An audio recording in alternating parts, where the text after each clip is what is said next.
ওয়াইফের না মুখে লাল লাল ব্রণ মতন হয়েছিল। তা 3-4 বছর আগে তা আপনাদের ওই দাদার এই জিনিসটা আমি টিভিতে দেখে একটা প্রোডাক্ট কিনে ওটা ব্যবহার করেছিলাম। একটা ওই মেখেই ওনার বেশ কমেও গেছিল। তারপর আর আমি ইউজ করিও নি আর কিছু। কিন্তু এখন বর্তমান প্রবলেম হয়েছে ওয়াইফের প্রচন্ড স্কিন ড্রাই আর চুল খুব পড়ছে। এবার দাদা আমাকে একটু বলে দাও কি করবো। আমি উল্টোডাঙ্গাতেই থাকি, আমি উল্টোডাঙ্গায় তোমার নতুন মনে একটা শোরুম হয়েছে সেটাও আমি দেখেছি। একদম আপনার কথা শুনলাম। যখন প্রথমে প্রোডাক্টটা ইউজ করার পর পুরো ব্যাপারটা সমস্যার সমাধান হয়ে গেল, তারপর আপনি ইউজ করলেন না কেন? আর অ্যাকচুয়ালি ওই যে বলে না মহিলাদের বুদ্ধি, প্রথমে মাখলো ভালোই হলো, তারপর উনি আর ছেড়ে দিল। কিন্তু কেন? অত ইন্টারেস্টেড হইনি। কখনো মহিলাদের বুদ্ধির শব্দটা বলবেন না।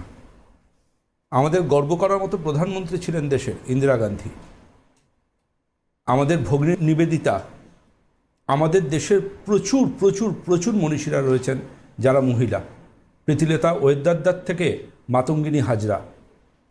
কখনো মহিলাদের বুদ্ধি বলবেন না, কারণ উনি হয়তো ওনার সমস্যাটা বুঝতে পারেননি। আমাদের এক্সপার্ট টিমেও যারা আছেন তারা কিন্তু লেডি এক্সপার্ট, যারা প্রতিদিন হাজার হাজার মানুষকে বোঝাচ্ছেন প্রতি মুহূর্তে।